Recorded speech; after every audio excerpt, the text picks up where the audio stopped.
ফিরহাদ হাকিম এখন রাজনৈতিক আলোচনার কেন্দ্রে। তিনি যে কথাই বলছেন সবেতেই যেন তৈরি হয়ে যাচ্ছে বিতর্ক। বলা ভালো, তিনি যাই বলছেন তাতেই বিরোধীরা ফোঁস করে উঠছেন। আর শাসক দল অর্থাৎ তৃণমূলের অন্দরে শুরু হয়ে যাচ্ছে চর্চা। অনেকেই বলছেন এই ধরনের কথা বারবার কেন বলছেন ফিরহাদ হাকিম। বিরোধীদের অনেকেই বলছেন এটা হয়তো তৃণমূলের তরফে কোনো পরিকল্পনা হতেই পারে, কিন্তু আদৌ কি? এখন ফিরহাদ কি একটু হলেও চাপে? কারণ তার কথায় সেই বিষয়টি ফুটে না উঠলেও ভাবে ভাবে পরিষ্কার যে দলের অন্তরে তাকে নিয়ে কিছুটা অস্বস্তি হয়তো বেড়েছে। এমনই মনে করছেন রাজনৈতিক মহলের একাংশ। তার মধ্যে দলের বিষয়ে কোনো কথা সেভাবে শোনা যাচ্ছে না ফিরহাদ হাকিমের গলায়। ইন্ডিয়া জোটে মমতা বন্দ্যোপাধ্যায়কে যেখানে প্রতিনিধিত্ব করার কথা বলছেন অনেক নেতারা, সেখানে ফিরহাদ হাকিম এই বিষয়ে কোনো মন্তব্য করতেই চাইলেন না। তিনি বলেন কোনো কথাই তিনি বলবেন না। একই সঙ্গে অমিত মালভিয়ার বক্তব্যের জবাব তিনি সবসময় দেবেন না বলেও দাবি করেন। তিনি ঠিক কি বলেছেন শোনাব আপনাদের। আপনি ঘুরিয়ে ফিরিয়ে একই প্রশ্ন করলে আমি এর মধ্যে আপনি বলছিলেন আমি এই মধ্যে বলবোই। তার কারণ হচ্ছে যে এটা টোটাল আমার দলের সিদ্ধান্ত, ইন্ডিভিজুয়াল আমি কেউ না এই ব্যাপারে। আপনি কি চান মমতা বন্দ্যোপাধ্যায় মানে ইন্ডিয়া জোটের? আমি এই ব্যাপারে কোনো কথাই বলবো না, তার কারণ আই এম নট অথরাইজড যে মানে ন্যাশনাল ইস্যু বলবো না, তার কারণ এটা পার্টির সিদ্ধান্ত হবে। আর সেকেন্ড হলো, আমি তো দিল্লি পর্যন্ত পৌঁছইনি। যারা দিল্লি রাজনীতি করছেন তারা দিল্লিতে করবেন, এবং আমাদের চেয়ারম্যান আছেন পার্টি, আমাদের চেয়ারপারসন, তিনি এসব নিয়ে কথা বলবেন। তিনি আমার বলছেন মেট্রো প্রজেক্টকে সহযোগিতা করছে না রাজ্য সরকার। আমি বুঝতে পারি না যে অমিত মালব্য কি এখন সরকারের মুখপাত্র হয়েছেন, উনি কি পজিশনে আছেন সরকারের আমি জানি না। সুতরাং ও কেন এইসব কথা বলছে জানি না। মেট্রো রেলের সাথে রোজ, প্রায় রোজ আমাদের কথা হচ্ছে, কেএমডিএ তরফ থেকেও কথা হচ্ছে, পৌরসভার থেকেও কথা হচ্ছে। পার্টিকুলার একদম ভেঙে ভেঙে মেট্রো প্রজেক্ট যেখানে যেখানে আমাদের সহযোগিতা চাইছে সেখানে করছি। সুতরাং মিথ্যা মালব্য কি বলছেন সেটার জবাব আমি সবসময় দেব। সেটা তো পলিটিক্যাল, যেহেতু শাইনি ঘোষ জিতেছে, যেহেতু ওখানে মানুষ শাইনি ঘোষকে ভোট দিয়েছে, তাই যেরকম যে কারণে আমাদের 100 দিনের টাকা, আমাদের কী বলে ওটাকে, আবাসন, সব টাকা যে আটকে রেখে মানুষকে টাইট দিচ্ছে, এটাও সেই কারণ। তবে নিজের মেয়রের দায়িত্ব তিনি সঠিকভাবে পালন করছেন, ফের একবার সেই দাবি করলেন ফিরহাদ হাকিম।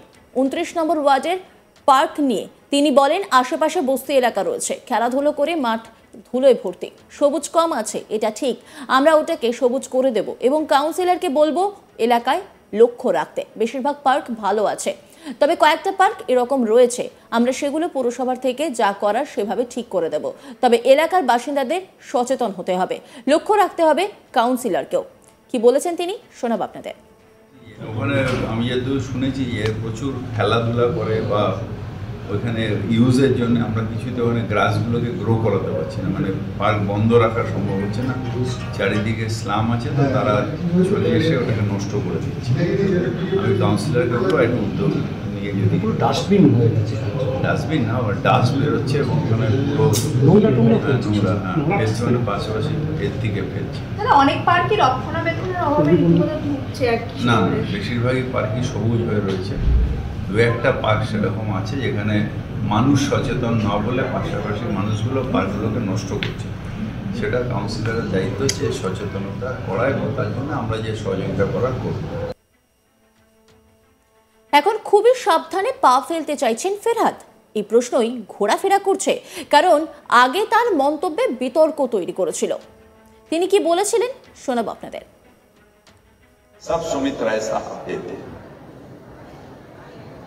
हम एक ऐसे कौम से हैं जो कौम, बंगाल में तो हम 33% हैं, मगर हिंदुस्तान में भी हम सिर्फ 17% है और हमें माइनॉरिटी कम्युनिटी कहा जाता है। मगर हम अपने आप को माइनॉरिटी नहीं सोचते हैं। हम सोचते हैं अगर अल्लाह की रहमत है हमारे ऊपर, अगर तालीम हमारे साथ है, तो हम एक दिन मेजॉरिटी से भी मेजॉरिटी हो सकते हैं और हम अपने अल्लाह की ये मेहरबानी होगी जो हम अपने ताकत से ये हासिल करते हैं। हमारे कौम बहुत सारे जगह हम देखते हैं कुछ भी होता है तो मोमबत्ती मिছিল करते हैं, we want justice, we want justice.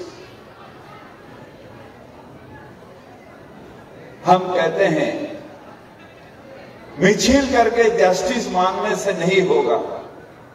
अपने औकात, अपने रुतबा ऐसे जगह पर बढ़ा जो तुम खुद जस्टिस देने के लायक होगे। जस्टिस मांगोगे नहीं, जस्टिस दोगे। কিন্তু এরপরে বিতর্ক তৈরি হলেও দল তার পাশ থেকে সরেনি, কিন্তু তার বিরুদ্ধে দলের অন্তরে একটা অসন্তোষ কিন্তু রয়েই গেছে। সব কাটিয়ে এবার নতুন করে ফের আসরে নেমে বিধানসভা ভোটের আগে দলের হয়ে কাজ করতে চাইছেন ফিরহাদ। এখন দেখার এই বিতর্ক পেরিয়ে কিভাবে বিরোধীদের সামলে নতুন করে মাঠে নামেন ফিরহাদ হাকিম।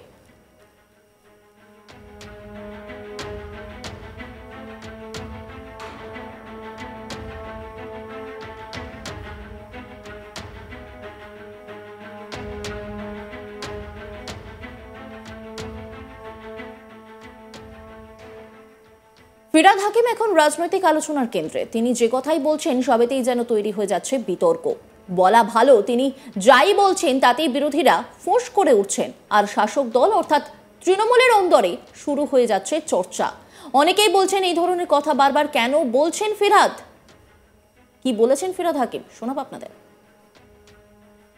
আপনি ঘুরিয়ে ফিরিয়ে একই প্রশ্ন করলে আমি এর মধ্যে আপনি বলছিলেন, আমি এর মধ্যে বলবোই। তার কারণ হচ্ছে যে এটা টোটাল আমার দলের সিদ্ধান্ত, ইন্ডিভিজুয়াল আমি কেউ না এই ব্যাপারে। আপনি কি চান মমতা বন্দ্যোপাধ্যায় মানে ইন্ডিয়া জোটের? আমি এই ব্যাপারে কোনো কথাই বলবো না, তার কারণ আই এম নট অথরাইজড যে মানে ন্যাশনাল ইস্যু কিছু বলবো না, তার কারণ এটা পার্টির সিদ্ধান্ত হবে। আর সেকেন্ড হলো আমি তো দিল্লি পর্যন্ত পৌঁছইনি, যারা দিল্লি রাজনীতি করছেন তারা দিল্লিতে করবেন, এবং আমাদের চেয়ারম্যান আছেন পার্টির, আমাদের চেয়ারপারসন, তিনি এসব নিয়ে কথা বলবেন, তিনি আমার বড়। দাদা, অমিত বালব্য বলছেন মেট্রো প্রজেক্টকে সহযোগিতা করছেন। অন্যান্য খবরের আপডেটের জন্য অবশ্যই নজর রাখুন আজ তাক বাংলার ইউটিউব স্ট্রিমিংয়ে। লাইক, কমেন্ট, শেয়ার এবং সাবস্ক্রাইব করতে ভুলবেন না।